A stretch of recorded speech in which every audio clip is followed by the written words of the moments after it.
todas as cores. Porque o inferno vai se movimentar contra este lugar.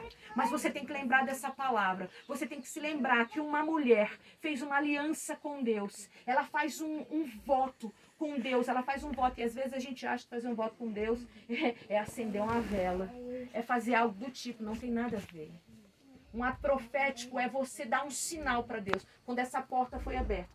Esse foi o primeiro sinal. Senhor, pode entrar na minha casa. Tem uma história para contar. Quando nós terminamos as casas de paz, o que nós fazemos? Nós entregamos uma chave, não entregamos? Este é outro sinal, que enquanto você carregar essa chave com você, marcando a sua Bíblia, marcando um livro que você está aprendendo mais de Deus, Deus está dizendo assim, existe alguém que caminha naquele lugar, que tem uma aliança comigo, e de maneira nenhuma eu lançarei fora. Nós precisamos entender esse tempo, com quem que a gente está se aliançando, com quem que a gente está andando e para onde nós estamos indo. Amém? Nós precisamos pegar esse lugar. Esses homens aqui no contexto pedem um sinal para essa mulher. E é disso que nós estamos falando agora. Ele fala, se você não desfizer esta aliança, e eu queria que você prestasse atenção nisso. Se você não desfizer essa aliança conosco, quando nós olharmos para a tua casa, e a casa dela era no alto, a casa dela era num vão, no meio da montanha, onde ela havia escondido eles por cima do telhado. Pensa numa mulher, que é uma mulher de coragem. E eu vou dizer aqui uma pessoa de coragem, porque Deus vai usar os homens desse lugar em nome de Jesus. Os homens serão usados para coisas extraordinárias. Não para esconder, mas para revelar quem Jesus é. E livramento vai vir para esse bairro, vai vir para essa rua, para o seu amigo, Senhor. E para todos aqueles que encontrar vocês. Vai ter uma unção dobrada sobre a vida de vocês. E ele pede, coloca um fio escarlate, um fio vermelho sobre a tua janela. E eu vou saber que eu não estou desencorajado ou descumprindo a aliança que eu fiz contigo. Nós vamos continuar nessa casa, amém? Essa casa, nesses 7 dias, não vai ligar, não vai avisar o Tico e não vai avisar ninguém. Olha, não vamos fazer mais casa de paz. Essa casa vai cumprir, amém. Porque se nós descumprirmos, nós não estamos descumprindo com o seu Humberto, com a Cristina, com o Tico e com a Rosana. Nós estamos descumprindo com o Senhor, com aquilo que Ele está colocando sobre esse lugar, com o livramento que Ele registrou essa porta, sabe? Com o livramento que Ele colocou, sabe, sobre esse lugar, com o sangue derramado naquela cruz, tem a ver com o dia de hoje. Estava sacramentado para esse lugar. O que eu e você precisamos entender, nós precisamos estar compromissados. Nós precisamos estar em total, sabe, em total entrega para Deus. Nós estamos precisando dar uma ordem para a nossa carne e dizer assim, vai ter dia que eu vou me cansar. Vai ter dia que minha vida vai estar bem embaralhada. Vai ter dia que vai ter não espia dentro da minha casa, querendo me ajudar para Deus, mas vai ter um enviado, dizendo para mim não faz. Vai ter dia que o meu corpo, Douglas, isso serve muito para você, filho, que o meu corpo vai estar enveredado de cansaço pelo acidente que eu sofri. Sabe, às vezes pode faltar algo na panela, mas deixa eu te falar uma coisa, não vai faltar livramento de Deus para esse lugar. Porque sabe o que acontece com essa mulher? Chega lá o povo para destruir a cidade. E ninguém, absolutamente ninguém, eles não salvam só Raabe, eles salvam Raabe, o pai, a mãe, as irmãs, os irmãos e os animais. Ninguém pereceu ao fio da espada, ninguém foi destruído da casa daquela mulher. Todo mundo que estava dentro da casa de paz. Glória a Deus. Amém. Amém. Todo mundo que tiver aliançado dentro dessa casa, nos dias que vierem dias de tribulação, vai ser poupado. Nós vamos passar por aflição? Vamos, gente. Jesus não mentiu para ninguém. Ele não enganou a minha vida e a tua vida, dizendo, olha, vai ser complicado aí, viu? Vai ter uns diazinhos ruinzinhos, mas vai ser tudo bom. Não, ele disse, no mundo tereis aflições, mas tem de bom ânimo. E o ânimo vem quando as coisas estão difíceis. Porque quando você está alegre, você tem que ter bom ânimo? Não. Quando você está alegre, o negócio já está bom. A vida já está bom, né, seu Edson? Em momentos que a gente não precisa estar com bom ânimo. Mas quando o tempo ruim vem, é que a gente precisa estar animado. É quando a doença vem que a gente precisa estar animado. É quando as coisas faltam que a gente precisa estar animado. É quando a gente não vê a perna esticada, Douglas, que a gente precisa estar animado. É quando os outros vêm cobrar a gente ainda não tem o dinheiro para pagar, mas a gente deseja no nosso coração pagar, é que a gente tem que estar animado, falando, Senhor, me dá um trabalho, Senhor, me dá um recurso, Senhor, envia aí um médico, Senhor, porque Deus vai usar os homens. Às vezes pensa que vai ser só um milagre do céu, pode também, mas às vezes Deus vai enviar um médico abençoado. Olha o médico que atendeu esse homem, nunca vi imagens tão perfeitas, eu sou da área da saúde, eu nunca vi imagens tão perfeitas, de ossos tão perfeitos, quebrados, estão aqui o resultado de livramento. Você precisa crer nessa noite. Você precisa crer. Essa mulher sai de um lugar de miséria. Essa mulher sai de um lugar onde ela não acreditava em nada. Ela acreditava num Deus da lua. Se era lua minguante, estava tudo ruim. Se era lua cheia, era o dia que tinha mais homem lá dentro do estabelecimento dela. Se a lua estava lá mudando, era estranho porque a vida dela precisava mudar segundo o padrão da lua. Porque era o Deus que eles seguiam naquele lugar.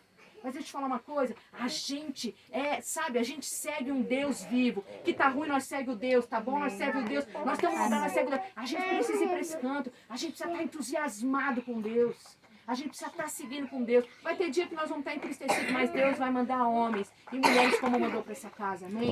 A gente precisa seguir o nosso coração nesse lugar. Acreditar que existe um Deus que mandou uma ministração para esse lugar nessa noite, dizendo, eu sou Deus, que estou livrando vocês de situações que vocês nem sabem ainda, de algumas que vocês já vieram com elas, e vocês vão aprender e ter armas poderosas para aprender a enfrentá-las. São dias difíceis, irmãos, e talvez fique muito pior, e a palavra diz que vai ficar. E a gente precisa ter a única saída que nós temos, a única escapatória que essa mulher tinha, era dizer assim, continuo prostituta, continua que vou lá e denuncio esses homens para o meu rei. E continuo com um rei natural, que continua achando bom eu ser prostituta, porque traz outros homens para o reinado dele. Ou mudo a minha história, entrego a minha vida, mesmo que se eu morrer, mas entrego a minha vida salvando a minha casa e a minha família. Você não está nessa noite aqui apenas para livrar você. Você está aqui nessa noite para livrar a tua geração. Tem crianças que querem esse lugar. Eu amo quando eu entro no lugar e tem crianças. Eu acredito que o Senhor espera muito de nós aqui. O dia que eu entrar, eu estou querendo levar só o menino, posso, porque eu só tenho um menino lá em casa. Não desfazendo das meninas, que as meninas já tem bastante. Estou levando os meninos. Eu vou levar. Vou levar, mas não devolvo. Esse aí parece que está ligado nos 220. É uma graça. Isso é sinal de graça. Isso é sinal de que se eu e você ensinar essas crianças quem é o Senhor da vida delas, elas vão ser o livramento da vida de muitas pessoas. Amém? Eu queria que você pegasse isso no seu coração. Eu queria que mais do que as minhas palavras. Olá, desculpa a demora, imagina, minha que eu estava cheia de barro. Oh, minha linda, venha, seja bem-vinda a esse lugar, amém? Nós estamos falando de livramento de Deus, amém? Tem livramento para a sua vida e para a nossa vida aqui essa noite, no que a senhora estiver precisando. Em nome de Jesus, viu? Eu falo que nunca a gente chega atrasado, a gente chega na hora certa. E eu queria que você entendesse isso. Eu queria que você entendesse que o livramento da vida dessa mulher. E essa mulher começa pedindo por esses homens. Em nenhum momento ela cita o nome dela.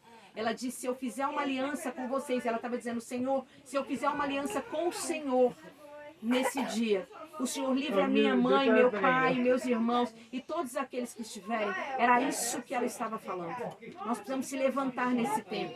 Não só por causa da nossa vida, mas por causa da nossa família, da nossa geração. Há pequenos nesse lugar que dependem de vocês. Porque o mundo para eles está ficando muito pior do que eu e você que podemos dizer não.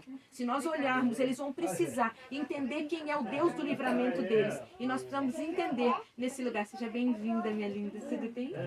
Amém? Eu queria que vocês entendessem isso. O Senhor no primeiro já entregue. Olha, você quer que eu já vou para o outro e a gente vai para o outro. E tem algo que a gente vai continuar. Não existe livramento de Deus. Né? Hoje são duas ministrações. Douglas. Ele e a Cauane tá brigando. Ué, Cauane, vem aqui. Cauane, não pode ver esse menino. Cauane tá com a chinela na mão. Vem cá. eles brigam. O livramento que Deus deu para a família de Raabe, o livramento que Deus deu por causa daquela mulher ter convertido seu coração e ter encontrado um Deus verdadeiro no meio de uma destruição, amém? A esse livramento para a sua vida, para a sua casa, em nome de Jesus, amém? E não tem como a gente falar de livramento e a gente falar de um Deus que a gente quer servir sem ser fiel e obediente a esse Deus, amém? E o próximo texto que a gente vai entrar nesse lugar, a próxima palavra é para falarmos de obediência. Não tem como eu querer dizer assim, é como se você desse uma ordem para o seu filho e se ele não fizesse, você falava, tudo bem, pode fazer o que você quiser mesmo. A gente cria um menino assim, daqui a pouco o menino não volta nem para casa. Quando você olha, não foi nem a vizinha que levou para brincar, foi o menino que se perdeu. Porque a gente não gerou nesse menino obediência. O que Deus requer da gente, de Gênesis a Apocalipse, sempre foi que nós obedeçamos a Ele. Sabe por quê? Quero falar uma coisa muito natural, mas que tem muito a ver com a gente. Todas as vezes que a gente desobedeceu a nossa mãe, nosso pai natural, a gente pagou de alguma forma, não é verdade? A gente foi lá, fez bonitinho, escondido, fez de qualquer maneira. Mas quando a gente volta para casa machucado porque caiu, ou então volta pro vizinho chamando a gente porque a bola quebrou a vidraça, ou porque a gente pega o que não deve e pegaram a gente, na desobediência gera na gente um princípio de morte e de atos que a gente vai ter que pagar. Amém? E eu queria ler com vocês essa passagem de obediência. Se eu estiver indo muito rápido, o senhor fala, gente, eu vou rapidinho. Aí vocês falam, irmã, vai devagar aí.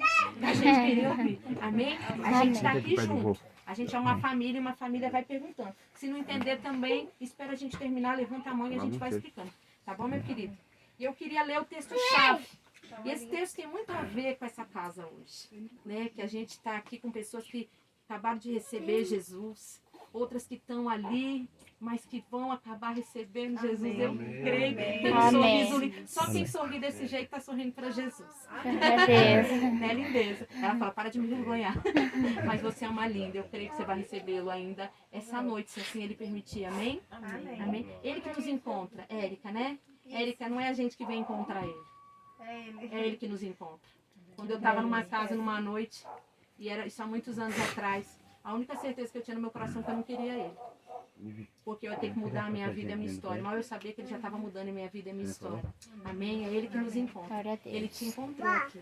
E Ele tem te encontrado. Eu tenho certeza disso. Amém?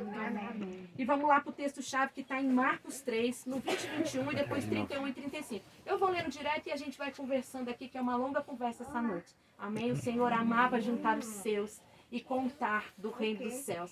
E é isso que a gente está fazendo.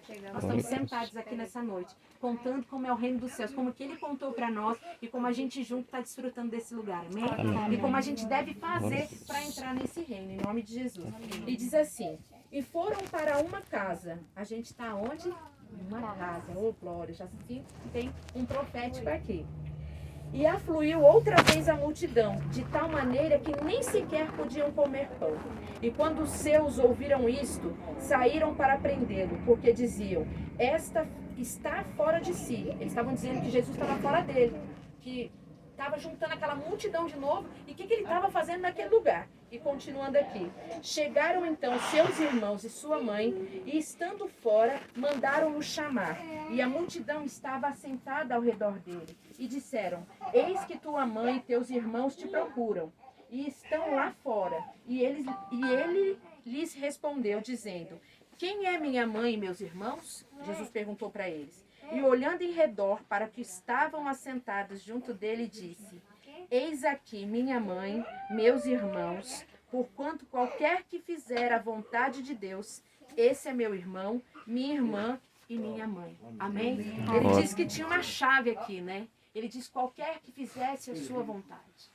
Não dá pra gente dizer que é irmão de Deus, filho de Deus, falando de Jesus aqui, sendo irmão de Jesus e filho de Deus, se a gente não faz o que Ele quer. Se a gente não faz aquilo que Ele tem pedido. E se você perceber a grande graça de viver para Deus, é mesmo sendo nós tão pecadores, que a vontade dele é tão boa, agradável e perfeita, como diz a sua palavra, que tudo que ele pede para nós é bom. Jeremias diz que ele tem planos de paz e não de mal, para nos dar um sonho, sendo que a gente nem precisa. Porque a gente merecia era ter um pesadelo para se converter. Mas ele dá um sonho, ele dá uma esperança. Apenas para que a gente cumpra a sua vontade. E ele não está fazendo isso para a gente, para mimar a gente. Ele está fazendo isso porque ele não pode ir contra o que ele é. Que ele é bom. A gente não é bom. O seu Humberto, quando faz alguma coisa para mim boa, não é porque ele é bom. Porque bom é Deus que opera nele e faz com que ele faça sobre a minha vida. O nosso problema é que nós somos desobedientes desde sempre. A gente quer andar segundo a nossa vontade, a gente quer andar segundo o que a gente quer, a gente quer fazer o que a gente quer e a gente quer olhar para o céu e dizer que Deus tem que nos abençoar, mesmo nós sendo desobedientes. Porque quando a gente acontece alguma coisa que não sai como a gente quer, o que a gente faz? A gente faz biquinho. Quando o pai e a mãe não davam uma coisa pra gente, porque não era hora, ou porque ele não tinha para dar, como a gente fazia? Malcriação, chorava, mesmo que apanhasse, mas fazia isso. E a gente quer agir da mesma maneira com Deus.